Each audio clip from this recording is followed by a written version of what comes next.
This is the fifth week of our Parabolic series where we're teaching through the parabolic teachings of Jesus, the parable of the prodigal son, or as I and many others prefer to call it, the parable of the compassionate father and his two lost sons, is perhaps the most famous of the parabolic teachings of Jesus. And it begins, of course, with these famous words: there was a man who had two sons. There was a man who had two sons. Immediately, those words arrest my attention, and I am moved by them. I am deeply moved by them. Why? Well, first of all, I know the rest of the story, as do most of you. I know what's coming. There was a man who had two sons. Secondly, I am a man with two sons and a daughter. So when I read these words, I feel the passion Jesus surely intended to convey. Here was a man who felt the indescribable love and irreplaceable responsibility of a parent. There is simply nothing like the unique passions involved in having children. This story is about a man and his two sons, each of the sons lost in their own way. And by the way, let me pause to give you a little family update. I give this to you because many of us have been in a relationship for many, many years, and this is something you should know and would want to know. And some of you are just getting to know us, and it might be something that would be good for you to know. And that is, as it concerns a man with two sons, a man and a woman with two sons, our eldest son, Caleb, is getting married this week to Lindsay McCormick.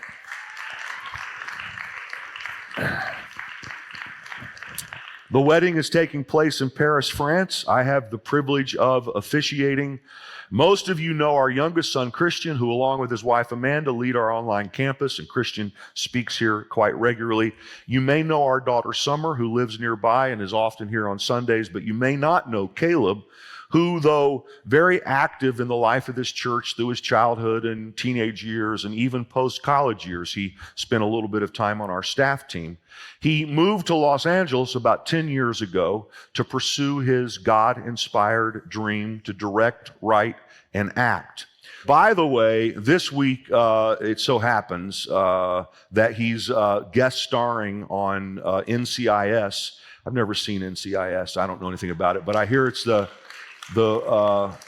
most watched show on network television. I just hope that now that I've told you that it's rated G, because anytime I ever mention to somebody's on a show, God only knows what they're going to do on network television. But anyway, Caleb engages TLCC regularly. He watches, I would say, most weeks. Just so you know, still feels very much a part of this church, loves this church, credits many of you and your impact in his life for his success. Lindsay, who he's marrying, has had a successful career primarily as a sports broadcaster, including Sunday Night Football, a segment on Sunday Night Football for quite some time, now hosting the Sports Illustrated podcast, The Bag, with Rashad Jennings and Lindsay McCormick. Rashad Jennings, of course, being the former New York Giants running back. And finally, I'll just say this, much to me and Sharon's pleasure, they met in church in Los Angeles. Some of you didn't know anybody even went to church in Los Angeles, but they met in church. So this week, our family will gather with Lindsay's family to celebrate their new life together, and Sharon and I will, by God's grace, experience the beauty of being with our adult children and now two of their spouses, celebrating our family's life together. I've been thinking about all of this and deeply feeling all of this as I've been studying this parable about this father and his two lost sons. I'm so grateful to be a father with a found daughter and two found sons.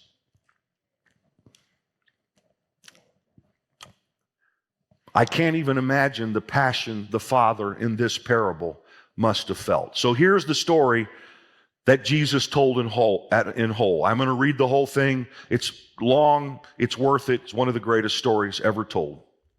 Luke 15. Jesus continued, "There was a man who had two sons. The younger one said to his father, "Father, give me my share of the estate." So he divided his property between them. Not long after that, the younger son got together all he had, set off for a distant country, and there squandered his wealth in wild living. After he had spent everything, there was a severe famine in that whole country, and he began to be in need. So he went and hired himself out to a citizen of that country, who sent him to his fields to feed pigs. He longed to fill his stomach with the pods that the pigs were eating, but no one gave him anything. When he came to his senses, he said, "How many of my father's hired servants have food to spare, and here I am starving to death? I will set out and go back to my father and say to him, 'Father, I have sinned against heaven and against you. I am no longer worthy to be called your son. Make me like one of your hired servants.' So he got up and went to his father, but while he was still a long way off, his father saw him and was filled with compassion for him. He ran to his son, threw his arms around him, and kissed him. The son said to him, 'Father, I have sinned against heaven and against you. I am no longer worthy to be called your son.' But the father said to his servants, 'Quick, bring the best robe and put it on him. Put a ring on his finger and sandals on his feet. Bring the fattened calf and kill it. Let's have a feast and celebrate. For this son of mine was dead and is alive again. He was lost and is found.' So they began to celebrate. Meanwhile, the older son was in the field. When he came near the house, he heard music and dancing. So he called one of the servants and asked him what was going on. 'Your brother has come,' he replied, 'and your father has killed the fattened calf because he has him back safe and sound.' The older brother became angry and refused to go in. So his father went out and pleaded with him. But he answered his father, 'Look, all these years I've been slaving for you and never disobeyed your orders, yet you never gave me even a young goat so I could celebrate with my friends. But when this son of yours, who has squandered your property with prostitutes, comes home, you kill the fattened calf for him.' 'My son,' the father said, you are always with me, and everything I have is yours. But we had to celebrate and be glad because this brother of yours was dead and is alive again. He was lost and is found." Wow, what a story. There's so much to be said about this parable, but today I want to focus on the passion of these three men, the deep feelings that are conveyed by each of them. I've already told you that I can relate to the passion of the father, but if I'm honest, I also can relate to the passion of each of these sons as well.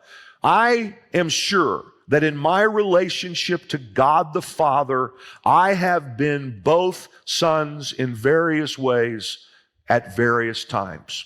So let's organize our talk like this: the three passions of the compassionate father and his two lost sons. The three passions of the compassionate father and his two lost sons. Passion one: the younger son was desperate to leave and desperate to come home. The younger son was desperate to leave and desperate to come home. At the time that Jesus told this story, it was evidently not unheard of for a son to ask his father for his share of the inheritance before the father's death. It was unusual, but not unheard of. However, taking one's inheritance early might be one thing, but leaving one's father was another matter entirely.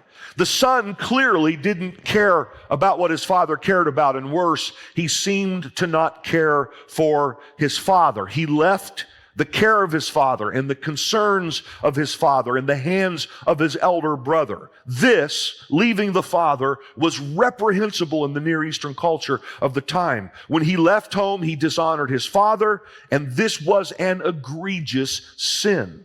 It's clear that the younger son did not want to have a relationship with his father.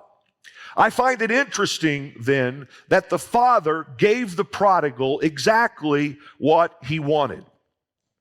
One gets the sense that dividing his inheritance between his sons before his death was not easy. In fact, the literal rendering of the phrase that Jesus uses here, that the father divided his property among them, literally means in the original language that he divided between them his life. He wasn't just dividing property. He gave the prodigal son part of his heart, part of his very life. You can only imagine the pain the father must have felt. But you can imagine him saying, "This is not what I really want for you. I don't believe this is what's best for you. But if this is really what you want, I'm going to give it to you." Now, if this parable is a picture of God's relationship with humanity, which most believe it is, this is telling. Because we know that from the very beginning of God the Father's relationship with human beings, He has given us the choice as to whether or not we wanted to be in a relationship with Him or not. He gave us the choice, and He lets us do, and always has let us do what we want, or at least what we think we want. And so the prodigal took part of his dad's life and left home. And when he left home, he got lost. This is the word that's used repeatedly in this story and in those preceding it, which we'll talk about here in a few moments. When the prodigal left son, he got lost. It doesn't mean that his GPS didn't work. It means that when he left home, the moment he left home, he was lost. To be lost is to be away from the life God intended. It is to be away from home, away from the Father, away from relationship with the Father. And again, he was lost from the moment he left home. Now, there was a long period of time when he didn't know he was lost. He was rich, independent, and apparently, by all, human standards, enjoying life. It's important that we don't stereotype lostness. To be lost doesn't mean that life sucks. In other words, we think of the prodigal son being in the pig pen and coming to himself. He realizes he's lost, but he was lost long before he got to the pig pen. He was lost from the moment he left home. To be lost means not to live life the way God intended. It is to be away from home and away from the Father. And sometimes we are lost even while we're getting everything we think we want. This is why to be lost doesn't just mean end up in the gutter. A lot of people are lost sitting in the corner office. To be lost isn't to be in the gutter. To be lost is to be anywhere away from home, away from life as God intended it, away from the Father. Tim Keller refers to a Village Voice column written by Cynthia Heimel, who did a survey in her mind and then wrote about all the people that she knew in New York City before they became famous movie stars. One worked behind the counter at Macy's. Another worked selling tickets at movie theaters and so on. When they became successful, quotes around the word successful, every one of them, she noted, became more angry, more manic, more unhappy, more unstable than they had ever been while they were working so hard to get to the top. Why? Heimel wrote this: that giant thing they were striving for, that fame thing that was going to make everything okay, that was going to make their lives bearable, that was going to fill them with happiness had happened. And the next day they woke up and they were still them. The disillusionment turned them into howling and insufferable people. So we're lost if we're far from home while we're tending the counter at Macy's. And we're lost if we're far from home, if we're a celebrity movie star, seemingly having everything anyone could possibly want. As St. Augustine said, our hearts are restless until they find their rest in thee. And this is true of every human being, regardless their circumstances. I think one of the ways that I think about lostness was inspired by the story behind the movie The Family Man. I've used this before. I actually wrote about it in my first book, Live 10. And I don't remember how long ago I told this story. If I told it 6 months ago, I'm sorry, I don't remember. Hopefully it's been 6 years and you've not heard me tell this before. I love this story. How many of you have seen the movie The Family Man with Nicolas Cage? All you guys raising your hands are a testament that some of us can be talked by our wives into watching chick flicks, because this would. I'd like to tell the story and not acknowledge I watched the movie, but I did watch it. So here's the deal. Nicolas Cage plays this guy named Jack.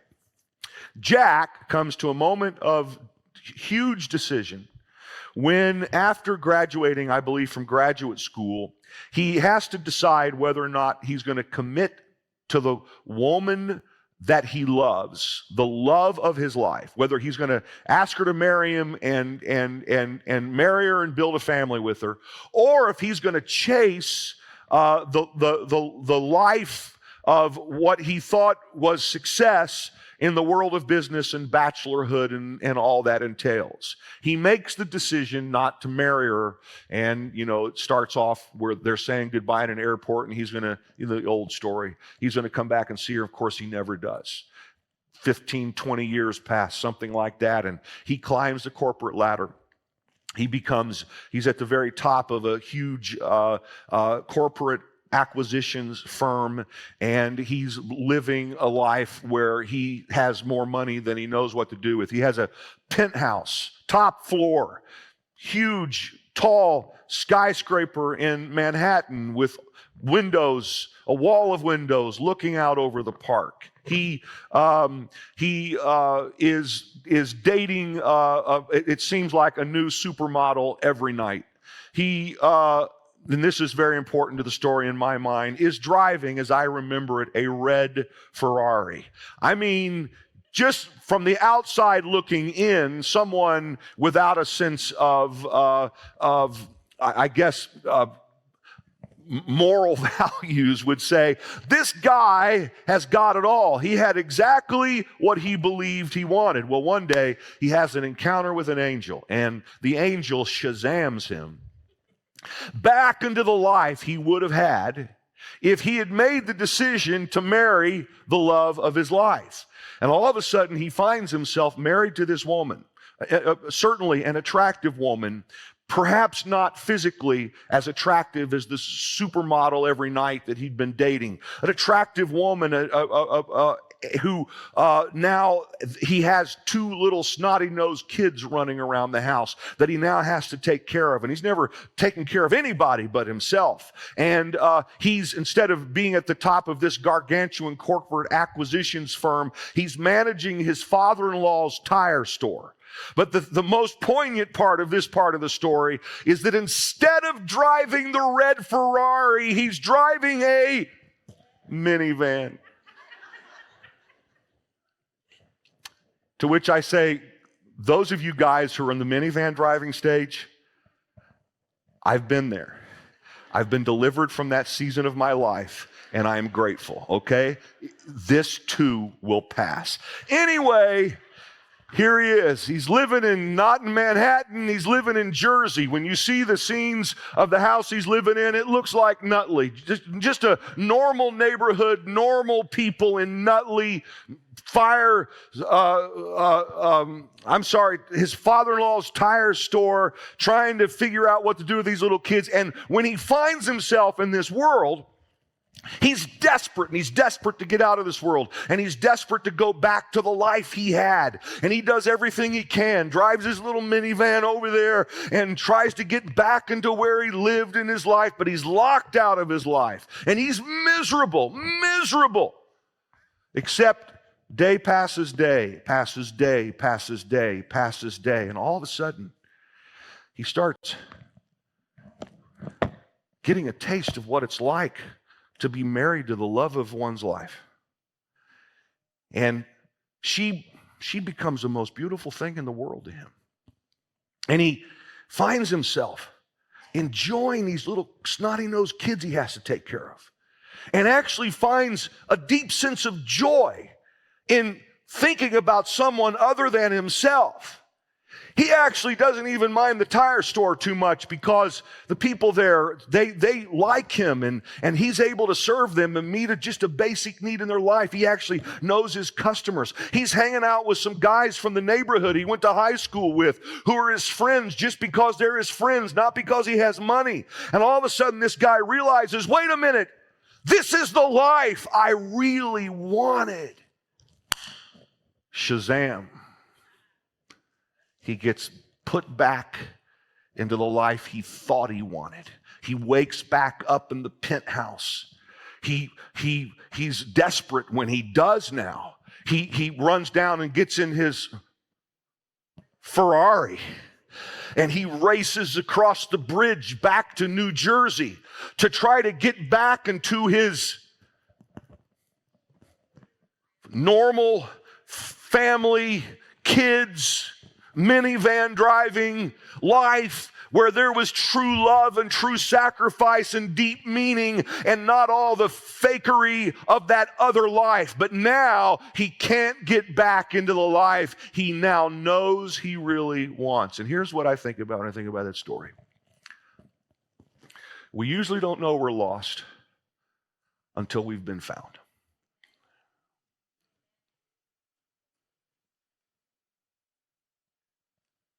It's like many times I've seen people come to faith who didn't come to faith necessarily because they thought they needed it, but they came, they liked the music, they liked the preaching, but would prefer it to be 30 minutes instead of 45. But anyway, they like it.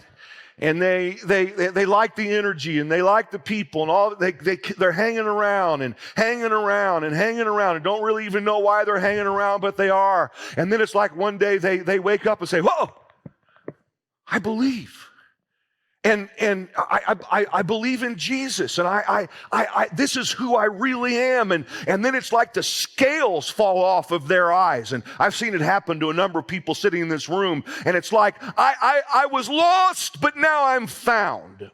I was blind, but now I see. I didn't know that this is what I really needed, but in fact, this is what I needed, and now I realize this is really what I always wanted. And see, that's what happens to the prodigal in the pig pen. Wait a minute. The life I really want is at home with a father. And now he's desperate to get back into that life. He was desperate to leave and desperate to go home. Here's the second passion. The father was desperate to share his life with his sons. The father was desperate to share his life with his sons. Jesus said, so he got up, the prodigal, and went to his father. But while he was still a long way off, his father saw him and was filled with compassion for him. He ran to his son, threw his arms around him, and kissed him. I mean, has there ever been anything more beautiful written in human history? He got up, the prodigal did. He came to his senses. He got up. I really just want to be at home. He went to his father, but while he was still a long way off, his father saw him, was filled with compassion for him. He ran to his son, threw his arms around him, and kissed him.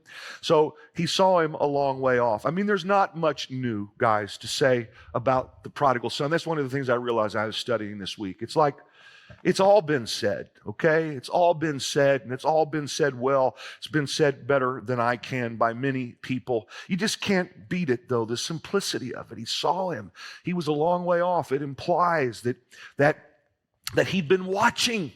He'd been watching. He was watching for his son. And when he saw him, he was filled with compassion. He has deep feelings of love and concern that prompt him to take action to welcome his son home. Not the kind of action that typically would be engaged in by the patriarch of a family in the first century and in Near Eastern culture. He ran to him. In Near Eastern culture during that time, older men, most scholars say, avoided running because it was undignified, and because they wore robes, and as they would run, their legs would be exposed. It's just not one the patriarch did. But this father runs to his son. In any culture, we'd expect the son to run. We'd expect the son to run and to bow down and to show obeisance to his father. He ultimately does, but it's only after the father has run to him. And when he runs to him, he embraces him and he kissed him repeatedly, it appears. That's what the original language seems to indicate, not a kiss, kisses. And then he put his best robe on him and put a ring on his finger, probably a signet ring that signified he still had the authority of a son in his home, not a servant. Put sandals on his feet, which evidently the servants didn't wear sandals, but the son, the family wore sandals. The father's trying to say, you're coming home not as a servant, but as my son. And then, of course, at great expense, he throws a feast of celebration. Luke 15:23, the father says, bring the fattened calf and kill it. Let us have a feast and celebrate. For this son of mine was dead and is alive again. He was lost and is found. So they began to celebrate. You know, they slay the fatted calf. To us, that's like, so they had steak. But it was a big deal, a very expensive proposition to take one of your calves and to butcher it.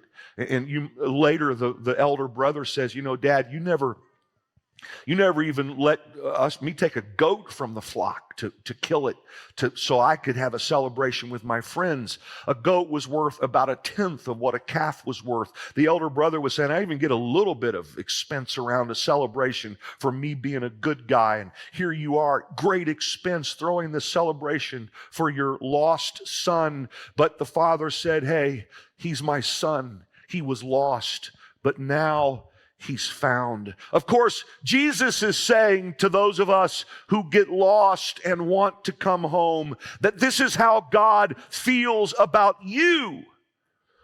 You might have gotten lost in some way, but you are still his son. You are still his daughter. And the voice of the Father says simply, come home. He sees you. He's filled with compassion for you. He will run to you. He will embrace you. He will kiss you. The Father just says, come home.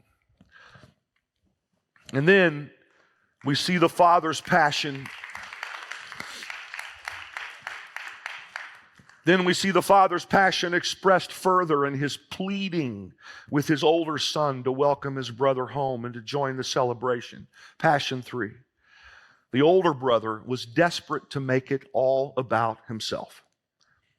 The older brother was desperate to make it all about himself. Now, a lot of folks don't realize that Jesus is very explicitly telling this story to elder brothers.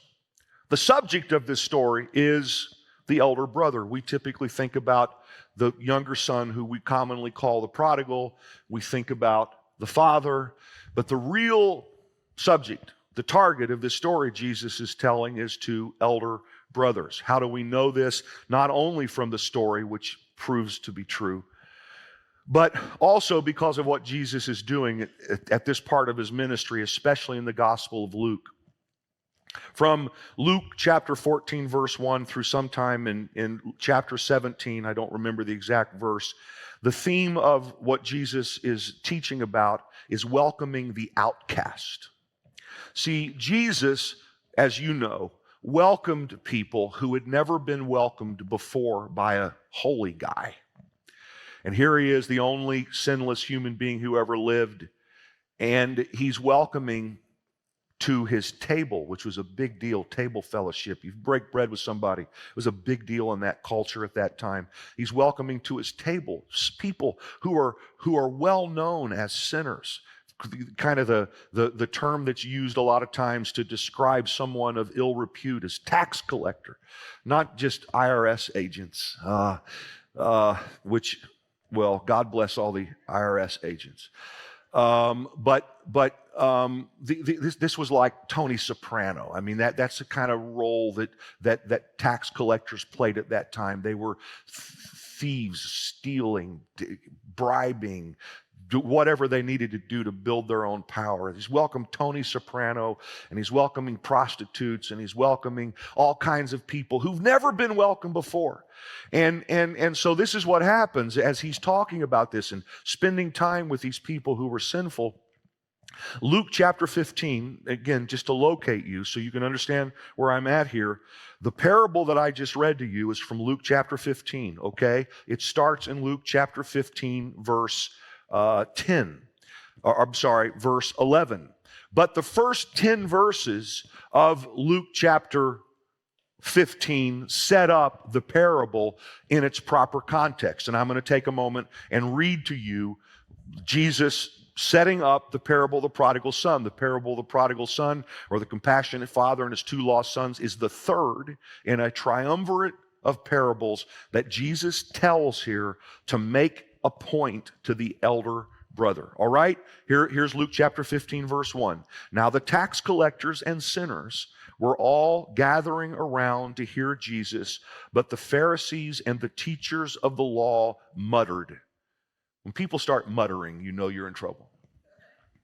The Pharisees, who are the Pharisees and teachers of the law? Let's keep it simple today without getting, they're the religious leaders. They're the good people. They're the people. Mark Twain said some people are good in the worst sort of way. And the Pharisees and teachers of the law lived lives that were commendable in most ways. So we tend to just always act like they're bad people. They weren't bad people. They were good people fundamentally. Now we're all capable of great good and great bad, but they tried to do the right thing, but they missed the whole point because they didn't have the heart of the Father. They don't understand Jesus welcoming people, these sinners, in a way that those kinds of people hadn't been welcomed before. So they start muttering. This man welcomes sinners and eats with them. Then Jesus told them this parable. 2 parables, and then the parable of the prodigal son. Suppose one of you has 100 sheep and loses one of them. Doesn't he leave the 99 in the open country and go after the lost sheep until he finds it? And when he finds it, he joyfully puts it on his shoulders and goes home. Then he calls his friends and neighbors together and says, "Rejoice with me, I have found my lost sheep." I tell you that in the same way, there will be more rejoicing in heaven over one sinner who repents than over 99 righteous persons who do not need to repent. Who's he telling this parable to? He's telling this parable to the righteous people who've done the right thing and should be commended for doing the right thing. But he's saying, listen, guys, you have to understand the heart of the Father. The heart of the Father is, I've got 99 righteous people, but one sheep gets lost. The Father goes after the lost sheep, and when he finds a lost sheep, he celebrates and says, all of heaven's going to rejoice because one of my lost sheep were found. And then he goes on and says, I tell you in the same way, he says, or suppose a woman has 10 silver coins. Now has a woman playing the role of the divinity, a woman demonstrating the heart of God. Or suppose a woman has 10 silver coins and loses one. Doesn't she light a lamp, sweep the house, and search carefully until she finds it? And when she finds it, she calls her friends and neighbors together and says, rejoice with me. I have found my lost coin. In the same way, Jesus said, I tell you, there is rejoicing in the presence of the angels over one sinner who repents. And then the next verse says, Jesus continued, there was a man who had 2 lost sons. See, he told the parable of the lost sheep and the parable of the lost coin. To the same people, he's going to tell the parable of the lost son or sons. It's to the good people who didn't understand the heart of the Father, to go after lost people. That's who the parable was told to. See, the message to the elder brother, to the religious people was, it's not just about you. God the Father wants to find all of his lost sons and daughters. And this is what you should want too. You're doing good things, but you've missed the Father's heart. See, you should be out looking for lost sheep and lost coins and lost brothers. See, everything that we know about the culture at that time tells us that the elder brother should not only have supported his father and welcomed his brother home, but he should have gone after his brother to find him when he got lost. So it seems like he was doing the good thing by staying at home with dad and taking care of dad and making sure the family's needs were being met and doing the right things. But see, ultimately, the right thing in terms of the father was, go find my lost son. This theme of a man who had two sons is quite famous throughout Scripture. There are a number of times we could cite it, but the first time tells us so much. There was a man who had two sons, we're told in Genesis. The man's name was Adam. His two sons were Cain and Abel. And you remember that Cain got jealous at Abel, and he killed his younger brother. The eldest brother killed his youngest brother. And you remember what God said. God shows up. He knows what's happened, but he always wants us to tell him. God shows up and God says, hey, Cain, where is your younger brother Abel? To which Cain says, am I my brother's keeper? And of course the answer from God back is, yes, you are your brother's keeper. And see, the message to the eldest brother in the story of the prodigal son is the same. The elder brother is saying, am I my brother's keeper? And the answer is, of course, ever and always, yes. God says, I want you to go find my lost sons and daughters. I don't care how often you come to church. I don't care how much money you give. I don't care how righteous you try to live. See, God the Father is saying, my heart is not just for you. I love you. But my heart is for everybody who's far from home.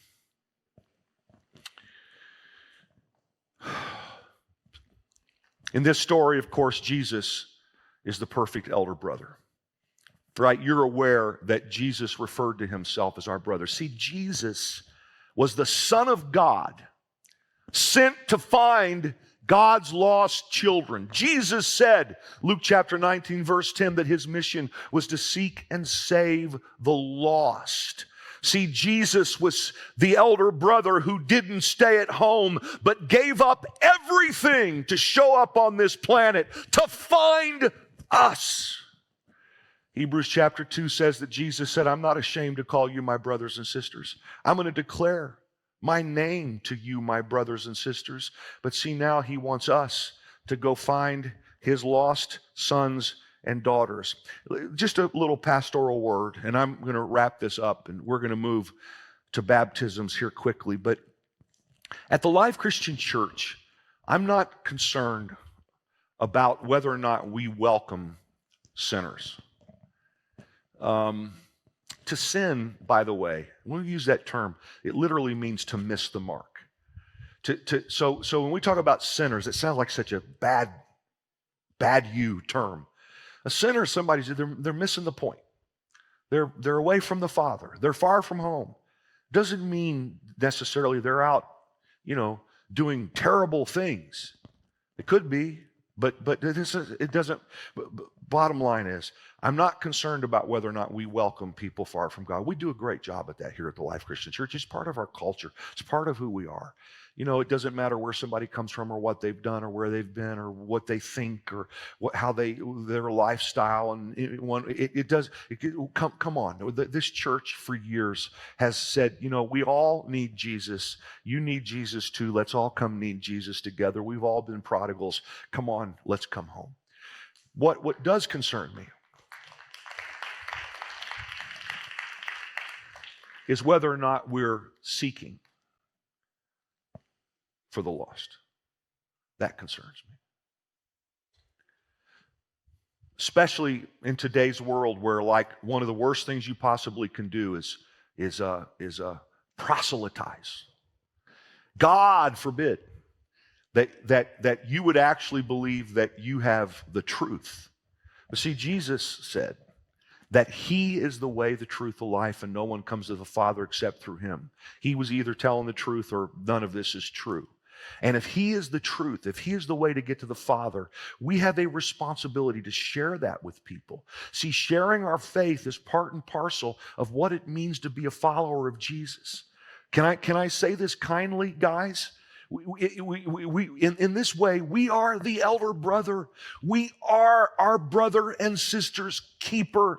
And the key to being a good elder brother is to have the heart of the Father like Jesus did. And a big part of that is we see ourselves on a mission to help people come home. See, if you had the cure for cancer, and you met somebody who was sick from cancer, and you didn't share the cure for cancer, we would easily say that you are an immoral person. Well, we have the cure for lostness.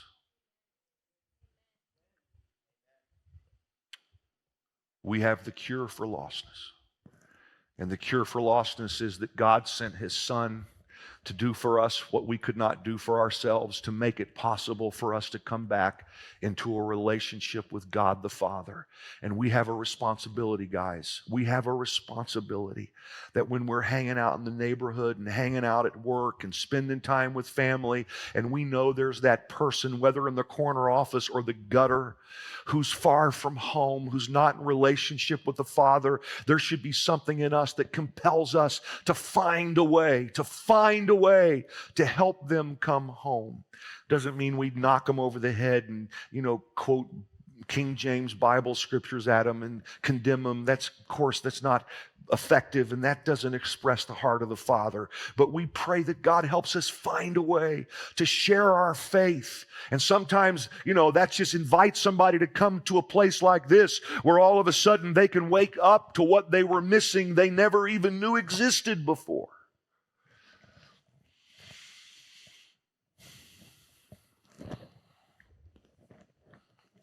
Rembrandt painted a beautiful painting called what's it called? The Return of the Prodigal. Henry Nouwen wrote a beautiful book about this. I would highly recommend you. I read it years ago. Just quickly, you look at this beautiful painting, and I asked the question, where do I see myself here? You see the prodigal kneeling down, humble, broken, knowing now what he so desperately needs, and aligning what he needs with what he wants. He wants to be home with the Father. You see the Father embracing him, his big, strong hands on the shoulder of the prodigal. And then you see the elder brother. We know the elder brother probably didn't get this close, but Rembrandt put him in the picture for obvious reasons. It makes the point. You see him standing there pious and proud, looking on. God forbid he'd never gone out and messed up like that. But the reality is we are all elder brothers. If we're followers of Jesus, we are elder brothers. But we just need to be good elder brothers. We need to be elder brothers like Jesus was an elder brother who represents the heart of the Father to the prodigal. We've all been prodigals. We've all been far from home, and we should live with the humility of the prodigal, and then we should express in the way we live the love of the Father. People should feel from us warm embrace. They should feel love. They should feel, let's slay the fatted calf. Our brother and sister has come home. We need to be an elder brother like Jesus was and express the heart of the Father to the prodigal. And when we're prodigal, we need to be the one who comes home. Would you stand with me, please?